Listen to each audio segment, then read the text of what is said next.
केंद्र सरकार और राज्य सरकार के खातों की जांच के लिए एक स्वतंत्र संविधान में एक लेखा परीक्षा कार्यालय, महालेखा परीक्षक कार्यालय का गठन किया गया, जो संवैधानिक रूप में एक अनुच्छेद 148 से 151 के बीच में इसका जिक्र है। इसका मेन प्रधान कार्यालय दिल्ली में है और ये आर्टिकल 148 के अनुसार सीएजी की नियुक्ति, शपथ, सेवा की शर्तों का संबंध है। 149 आर्टिकल्स में सीएजी के कर्तव्य और शक्ति से संबंधित है और आर्टिकल 150 में सीएजी के सलाह के अनुसार कोई भी खाता संघ हो या राज्य का उसको रखना होता है। आर्टिकल 151 के तहत राष्ट्रपति संघ और के खातों से संबंधित जो भी केंद्र सरकार में लेन देन होता है या खाता होता है, उसकी जांच के बाद राष्ट्रपति को सौंपा जाएगा और राज्य सरकार रहता तो वो अपना राज्यपाल को सौंपते हैं, जो विधानसभा में रखी जाती है। अब देखिए, रेलवे और ऑडिट, इन दोनों में क्या माने संबंध है। ऑडिट स्वतंत्र प्रभार है।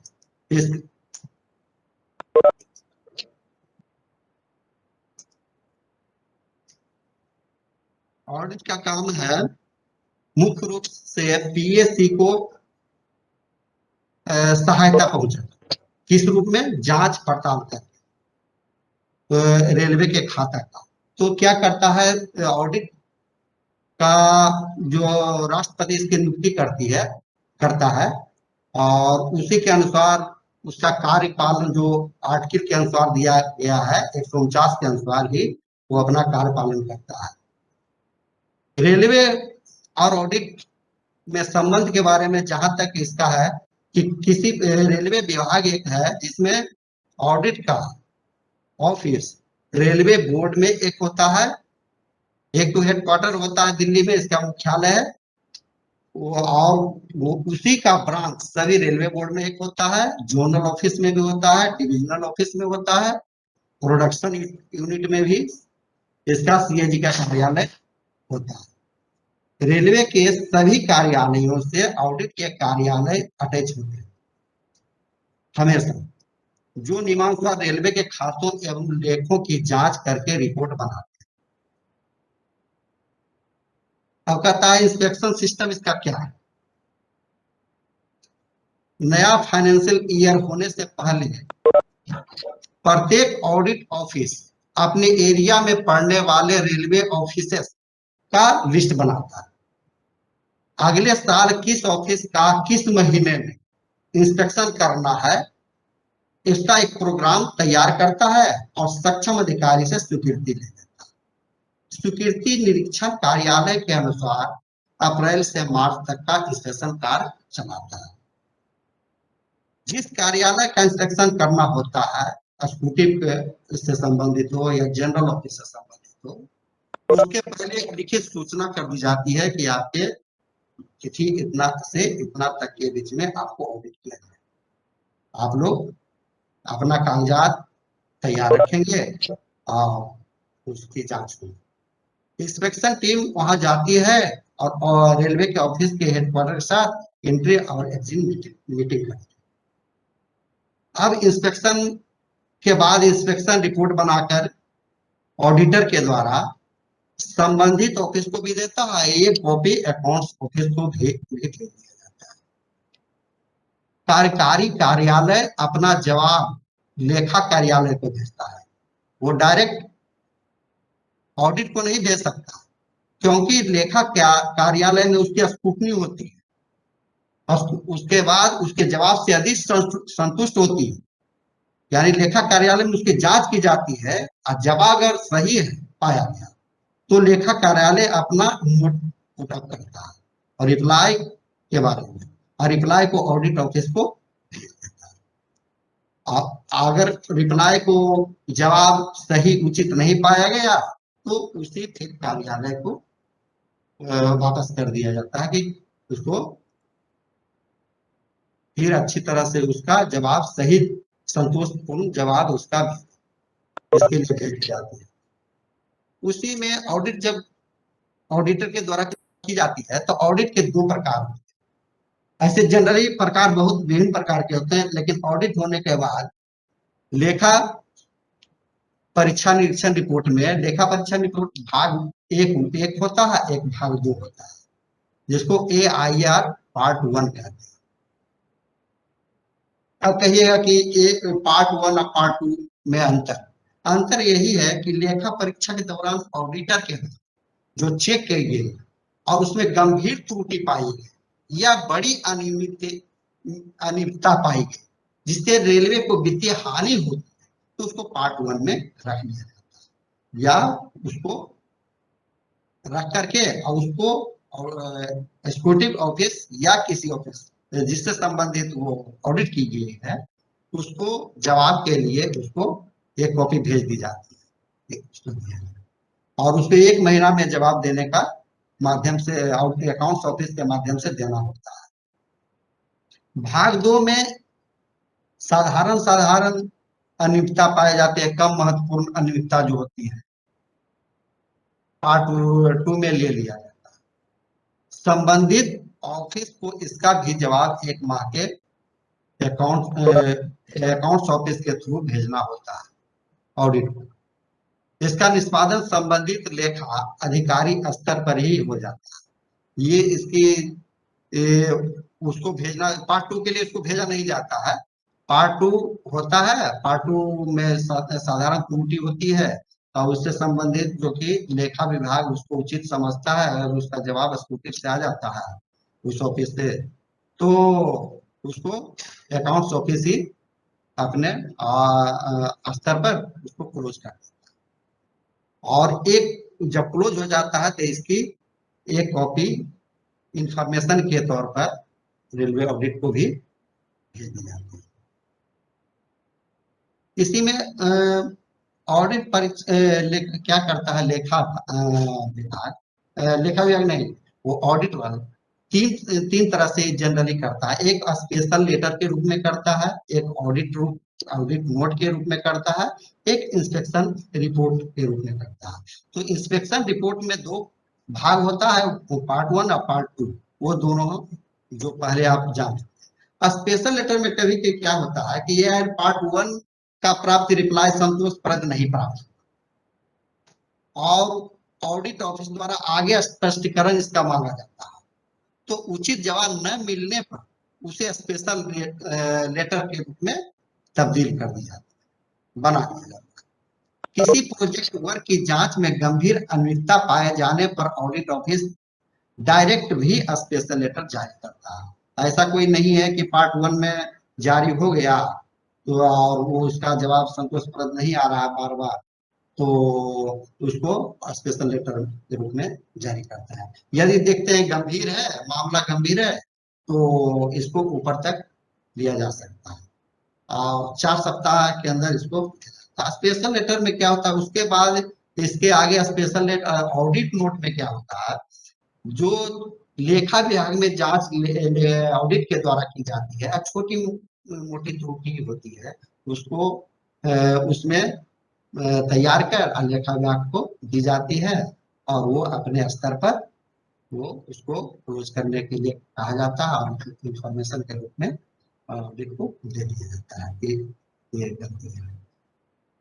अब क्या होता है, स्पेशल लेटर 4 वीक के अंतर्गत उसका जवाब नहीं आया, संतोषप्रद जवाब नहीं आया, 1-2 सप्ताह और देख लिया जाता है, तो क्या करता है संतोषप्रद जवाब नहीं होने पर ऑडिट ऑफिस द्वारा स्पष्टीकरण मांगा जा सकता है। उचित जवाब न मिलने पर उसे ड्राफ्ट पारा में तब्दील कर दिया और ड्राफ्ट पारा में उसका ड्राफ्ट पारा का जवाब 6 सप्ताह या 8 सप्ताह में दिया जाता है।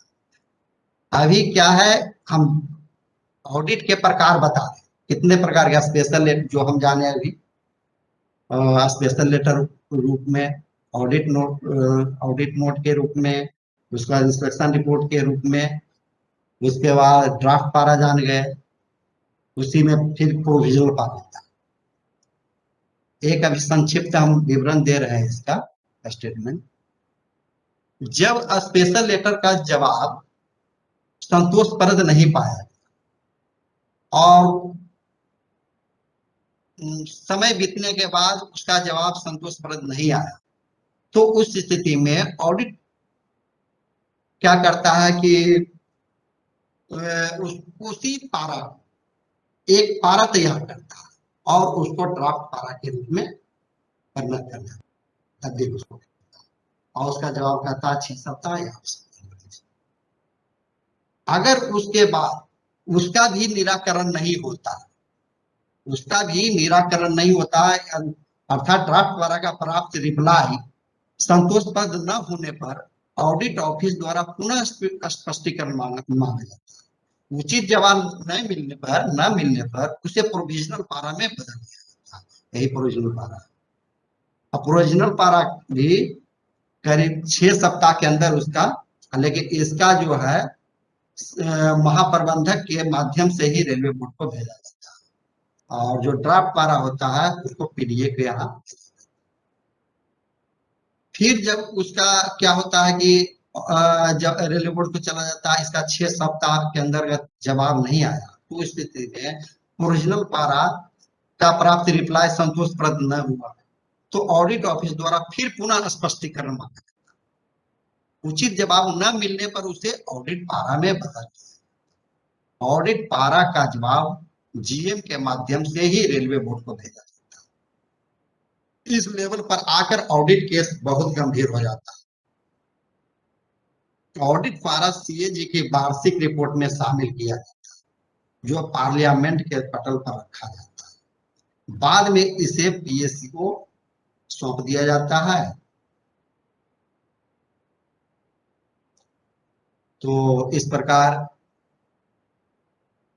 ऑडिट के प्रकार हम लोग जान गए। इसमें क्या होता है, सर्वप्रथम जाने से पहले ये हम जान लेते हैं।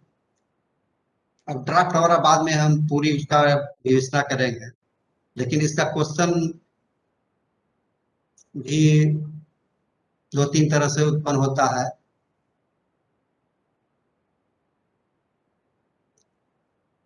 देखिए, क्वेश्चन इसमें 2-3 तरह से आ सकता है कि रेलों पर सीएजी एवं अकाउंट्स एवं फाइनेंस डिपार्टमेंट का क्या कार्य या कर्तव्य हो सकता है। इसको दूसरे तरह में भी पूछा है, कभी ऑडिट डिपार्टमेंट के कार्य से अकाउंट्स डिपार्टमेंट का कार्य कैसे भिन्न है। तो ये फिर लिखता है 2-4 क्वेश्चन जो इसमें लिखे हुए, सेम उसी क्वेश्चन को घुमा करके दिए हुए रहता है कि रेलों के संबंध में लेखा परीक्षा विभाग के क्या कार्य हैं, इस विभाग की क्या आवश्यकता है, लेखा परीक्षा विभाग के क्या उद्देश्य हैं, और कभी कभी आता है कि ड्राफ्ट पारा क्या है, ड्राफ्ट पारा का विभिन्न स्वरूपों को किस प्रकार माने ये इसका क्या क्या स्टेज होता है, इसके बारे में भी विवेचना करना होता है। तो हम अब चलते हैं, फिर से हम एक बार देख लेते हैं इसको इस प्रकार से कि लेखा परीक्षा विभाग का सर्वोच्च, अभी देखें कि लेखा परीक्षा विभाग का सर्वोच्च पदाधिकारी सीएजी होता है। सीएजी मतलब controller and auditor general of India.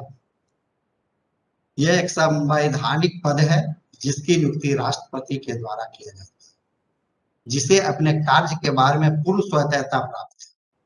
CAG के कार्य एवं दायित्व का प्रावधान और उसकी नियुक्ति 148 से 151 के बीच में भी। इसका मुख्य कार्य सीएजी का पीएसी को पब्लिक अकाउंट कमेटी को सहायता पहुंचाना। इसका कार्य निम्न प्रकार से होता है। इसका क्या क्या कार्य, ताकि परीक्षा में बहुत बार पूछा है कि इसका कार्य क्या है।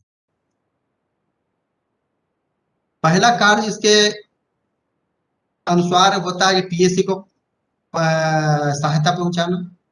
दूसरा क्या है, समेकित निधि से किए गए सभी खर्च कि लेखा परीक्षा का जांच करें और सुनिश्चित करना कि लेखों में दिखाए गए संवितरण का या राशि जिस उद्देश्य से, जिस सेवा के उद्देश्य पर लगाया गया था, उसी के लिए कानूनतः क्या उपलब्ध था, इसको देखना होता है। आकस्मिक निधि, जिसको कंटीजेंट फंड कहते हैं,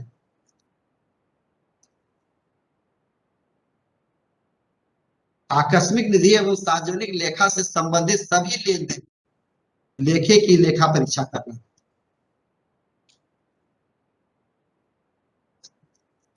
तो सीए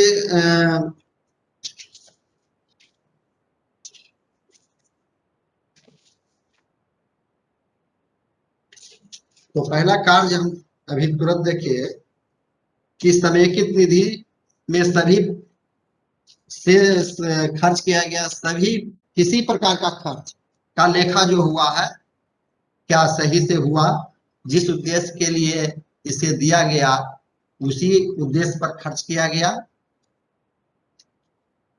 पहला।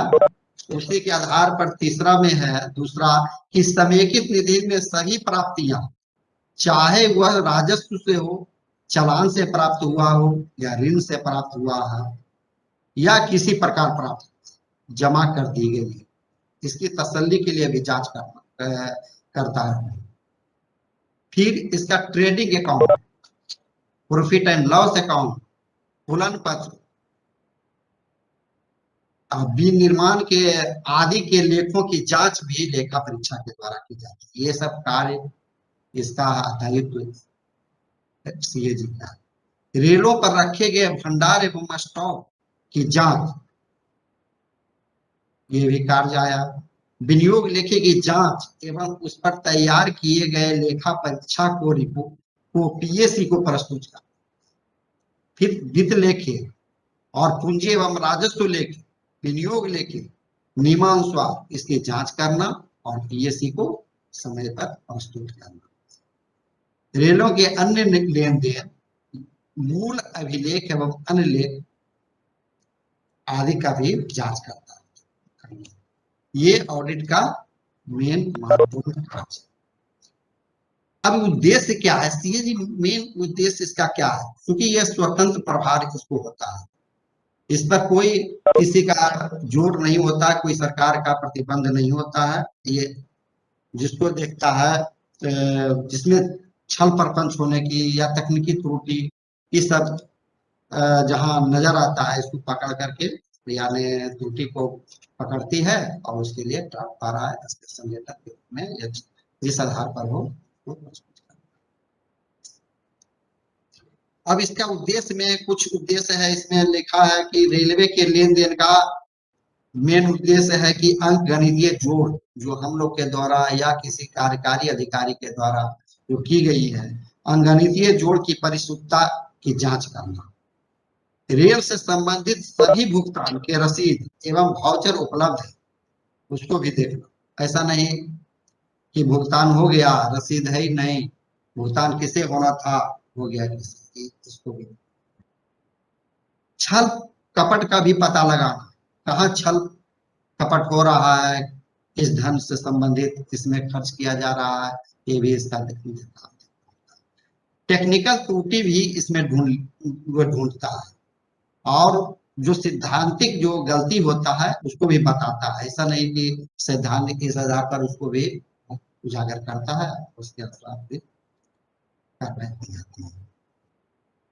ये भी देखता है कि सुनिश्चित करने के लिए कि व्यय का वर्गीकरण, क्लासिफिकेशन की जांच करना कि व्यय और प्राप्तियों सही लेखा शीर्ष में चार्ज किया गया है या नहीं, स्वीकृत व्यय से अधिक तो नहीं डाले, इसे भी अगर खर्च की गई है तो क्या उसकी स्वीकृति उसे प्राप्त था, इसको भी देखना। यह व्यय नियम के अनुसार हुआ कि नहीं, आदेशानुसार। जहां ऐसा नहीं हुआ वहां व्यय की स्वीकृति सक्षम पदाधिकारी से ले ली गई है या नहीं, इसको देखना। तो ये हो गया कार्य, उद्देश्य इसका, उसका कर्तव्य और कार्य सीएजी का देख लिए। उसके बाद हम लोग देख लिए कि कितने प्रकार से लेखा परीक्षा प्रस्तुत कर सकता है, एक अधिकृत स्पेशल लेटर के रूप में, ऑडिट नोट के रूप में और एक इंस्पेक्शन रिपोर्ट के AIR, ऑडिट इंस्पेक्शन रिपोर्ट। अब क्या करता है कि ड्राफ्ट पारा तैयार कर, अब ड्राफ्ट पारा था फिर ड्राफ्ट पारा मुख्य रूप से जब लेखा परीक्षा के दौरान ऑडिटर के द्वारा जब गंभीर त्रुटि पाई जाती है और जिसका निपटान PSF, जिसको PFS के द्वारा यानी प्रिलिमिनरी फैक्ट्स ऑफ स्टेटमेंट के द्वारा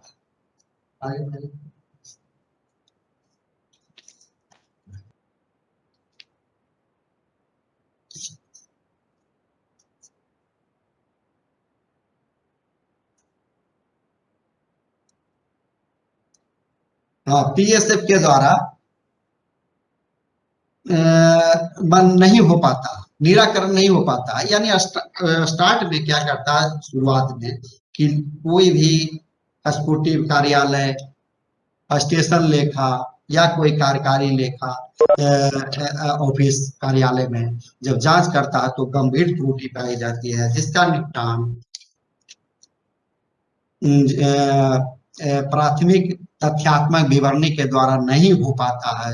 उस स्थिति में क्या करता है मुख्य ऑडिटर के द्वारा एक स्टेटमेंट तैयार किया, पैरा ड्राफ्ट तैयार किया जाता है मुख्य ऑडिटर को प्रस्तुत करने के लिए। उसी को ड्राफ्ट पारा के रूप में जानते हैं। अब ड्राफ्ट पारा तैयार हो गया, उसके बाद इसे प्रस्तुत करने क्या करता है, प्रस्तुत किया जाता है PDA को, प्रिंसिपल डायरेक्टर ऑफ ऑडिट। एक बार देख लेते हैं। प्रिंसिपल डायरेक्टर ऑडिट को प्रस्तुत करता है, वो उसके द्वारा बनाने के बाद ड्राफ्ट पारा बनाने के बाद एक संबंधित कार्यालय को जहां इंस्पेक्शन की गई है वहां भेज देता है। एक कॉपी अपने पास रखता है, एक कॉपी इसका कॉपी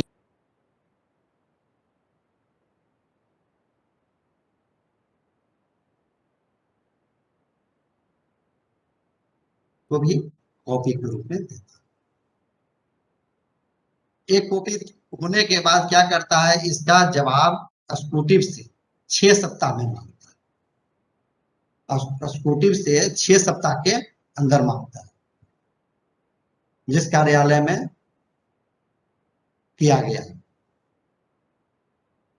तो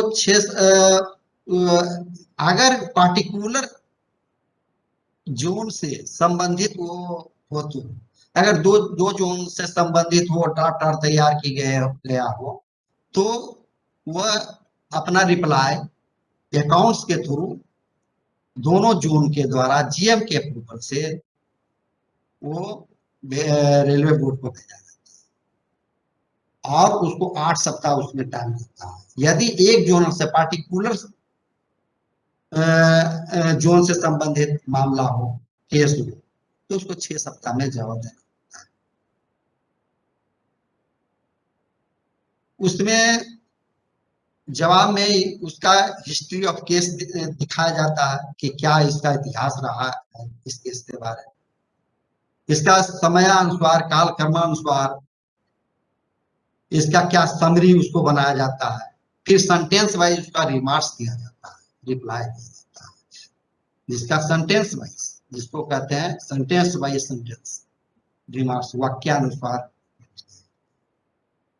फिर इसके लिए जो गलती हुई है उसके लिए आपने क्या कदम उठाए हैं, अगला कदम जिससे ये गलतियां आगे भविष्य में, प्रशासनिक पहलू इसके लिए क्या, ये सब उसमें दर्शाया जाता है। अगर रेलवे बोर्ड से संबंधित कोई ड्राफ्ट पारा हो, संविदा से संबंधित या कोई ठेका से संबंधित, तो उसके लिए जोनल ऑफिस उसका जिम्मेवार नहीं होता, बल्कि रेलवे बोर्ड के आधार पर वो अपने रिपोर्ट इसका जिम्मेवार रहता है और वो अपने आधार पर वो केस को निपटान करता है। अब क्या करता है इसमें रिप्लाई होने के बाद,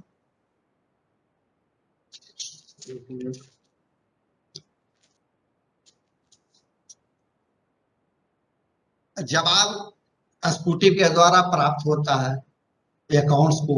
अकाउंट्स क्या करता है, उसके स्क्रूटनी किया जाता है। स्क्रूटनी होने के बाद देखता है कि क्या सही जवाब है या नहीं है।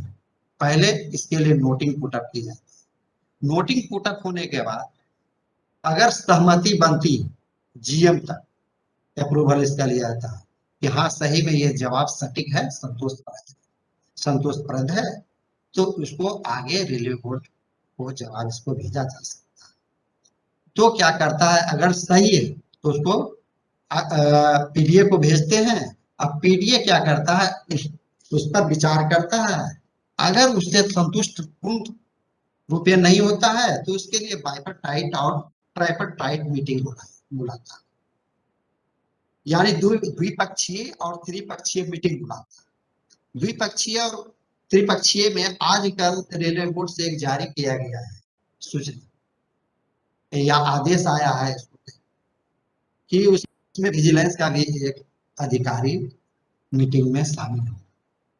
इसके पहले एक स्कूटी के होते थे जिससे संबंधित वो ड्राफ्ट पारा या कोई भी पारा संबंधित हो, तो एक स्कूटी से संबंधित, ड्राफ्ट पारा से संबंधित या प्रोविजनल पारा या ऑडिट पारा से संबंधित, जो जिससे संबंधित हो उसका एक अधिकारी, एक अकाउंट्स का अधिकारी, एक ऑडिट का अधिकारी।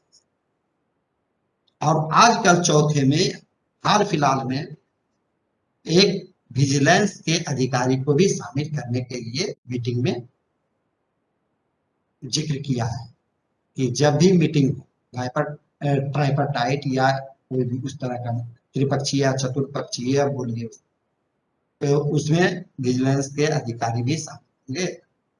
अगर उस स्तर पर जवाब से संतुष्ट हो जाता है, वाद विवाद या डिस्कशन या कंसीडर होने के बाद अगर समाप्त हो जाता है, सहमति बन जाती है, तो वही ड्राफ्ट पारा का निपटान निष्पादन हो जाता है।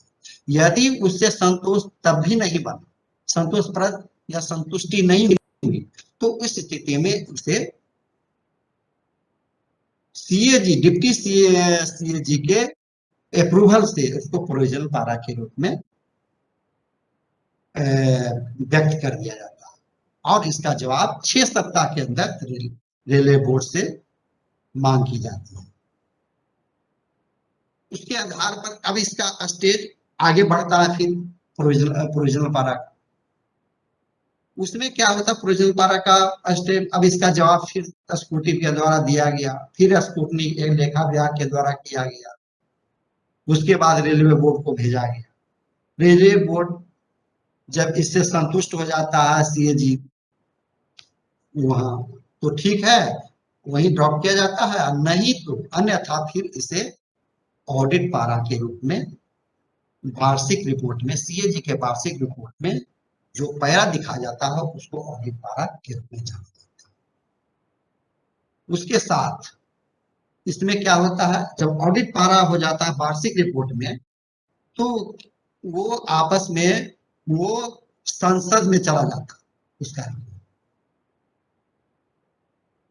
संसद में जाता है और उस पर फिर पीएससी को प्रस्तुत किया जाता है। पीएससी उस पर, और उसके सभी संसद मतलब राष्ट्रपति के, railway board minister of railway, director railway board जो होता है उसके अध्यक्ष के पास कॉपी रहता है, और लोकसभा में पीएससी के द्वारा। पीएससी क्या करता है, इस पर कंसीडर फिर किया जाता है और इस पर विचार विमर्श किया जाता है। यदि इससे संतुष्टि नहीं होती तो इसे 6 महीने के अंदर रिप्लाई देने को कहा जाता है और उसी को हम एक्शन टेकन नोट के रूप में विचार करते हैं। तो स्टेप इसका हो गया ड्राफ्ट का एक पहला, तो हो गया पहला स्टेप। हम जनरली देखते हैं कि इंस्पेक्शन रिपोर्ट, अगर पार्ट 1 गंभीर है तो पार्ट 1 में ले लिया जाता है।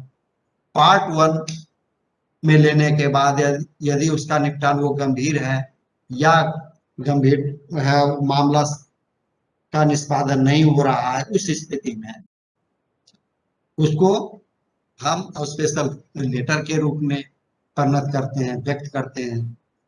4 सप्ताह समय मिलता है जवाब देने के लिए। संतुष्टि होने के बाद उसे ड्राफ्ट